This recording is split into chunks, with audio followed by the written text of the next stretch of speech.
The provincial government approved World Energy GH2's amended environmental assessment last week. That means the company's proposed mega project to produce hydrogen from wind energy generated on the Port-au-Port Peninsula and Codroy Valley will go ahead. However, even after the company had done more work on that assessment as the government demanded, some people were still concerned about the plans. Claudelle Devoe is a tourism operator in the Codroy Valley and a member of the citizens group Codroy Valley United. She joins us now on the line. Good morning. Good morning. Claudelle, what are your initial thoughts here on the government's acceptance of that most recent environmental assessment of the project? Well, I'm very surprised. We don't accept that decision. Basically the government's saying they've released it from the environmental assessment. So, they haven't done, according to the assessment, the amendment, a lot of things haven't been addressed. And, the work has not been complete at all. There's such a lack of baseline data, especially for the Codroy Valley. Without baseline data, it's difficult to understand how this project will affect our environment. Issues there that you're not seeing in this amended environmental assessment here. Were concerns of the Codroy Valley section of that project rather addressed in this most recent report? No, absolutely not. And that's been our concern, right from the get-go. I mean, the project itself has always been known as Stephenville to Port-au-Port wind to hydrogen project, so it wasn't really on our radar here in the Codroy Valley. So, I could go on and say a lot, especially the lack of public consultation and input from the community members. I mean, we've been misled from the beginning as the inclusion of the so-called, they call it Codroy wind farm in this project. Port-au-Port's been on the radar for the last year and a half, but Codroy Valley, we weren't even aware of this until really in June of 2023, 2 months before the amendment came out. The release of the first environmental assessment. So, even from there on, it still hasn't been called that. I mean, we presented maps that showed, the wind farm in the Anglo Mountains, but didn't show any of our communities. So, right from the get-go, we weren't aware of what's going on.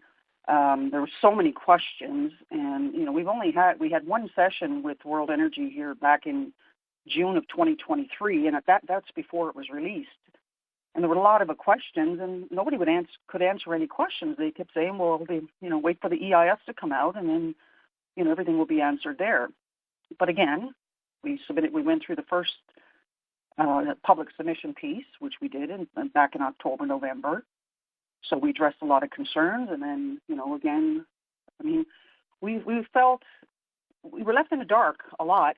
And we've had to review all of these documents. You're talking 6,000 pages of documents that, many of us as residents had to go through and try to get answers and submit it to the government.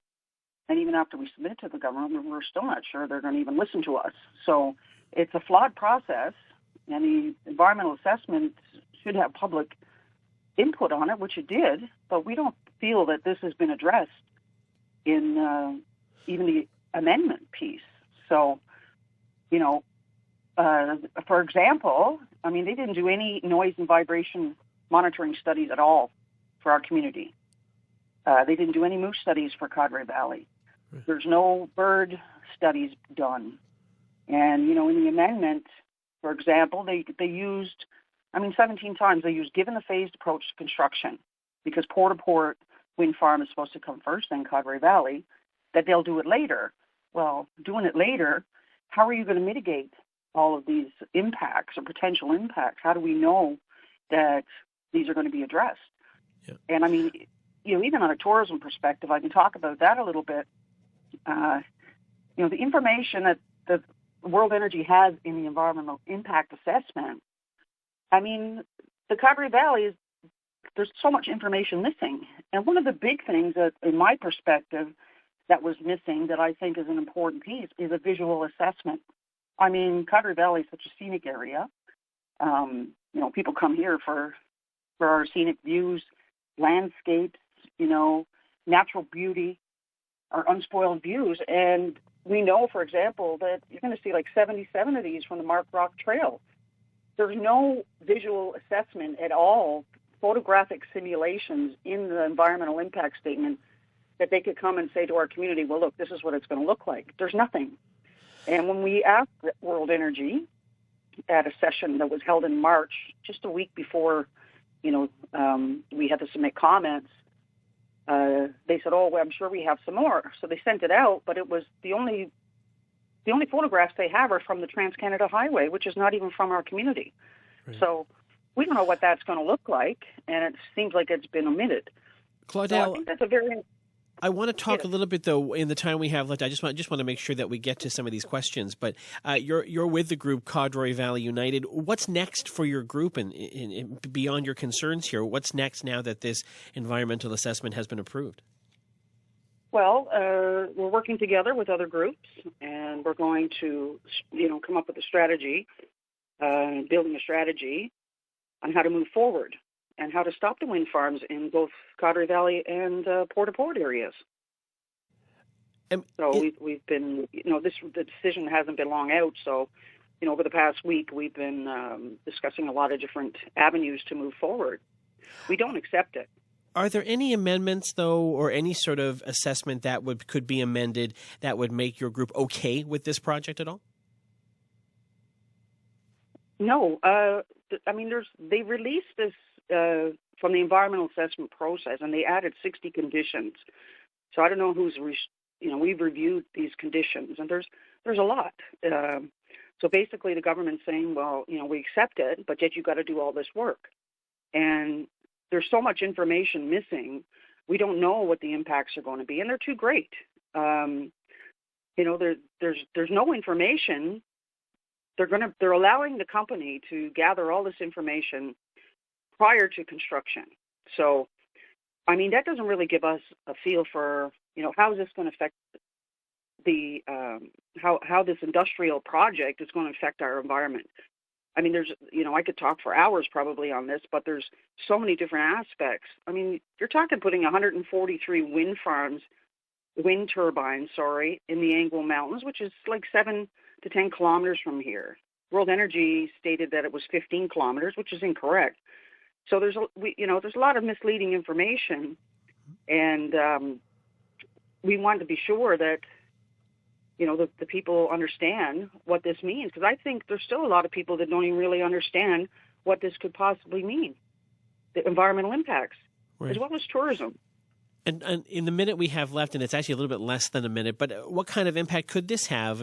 You run a business in terms of tourism as well. How would this affect your business? Well, people are coming here for scenic views. They're not going to. I don't know if it's going to draw as many. The Newfoundland tourism. Codroy Valley is one of the top 10 destinations in Newfoundland. Top 10. There's no regulations at all. There's no commentary, no information from the Department of Tourism. Nobody's talking about it. And our scenic landscape, that's what's drawing people to Newfoundland. And who's going to want to go up to walk our trails and overlook 150 wind turbines? And it's the same with Port-au-Port. You go to Mainland Cafe and you're going to sit there, and that's your view going to be 155 turbines. It's going to be, our beauty is going to be lost here. Yeah. And, even more so, I've talked about the outfitters before. Newfoundland itself is over $1 billion industry in the tourism. So there's been no talk. There needs to be regulations put in place. There should have been input from the Department of Tourism on the onset. And really, if you look at the EIS, there's nothing there. Claudelle, we have to leave the conversation there for now, but I'm sure we'll have many more to come. So I appreciate your time this morning. Okay, thank you. Claudelle Devoe is with Codroy Valley United. That's a group opposed to having wind turbines located in that area of southwestern Newfoundland.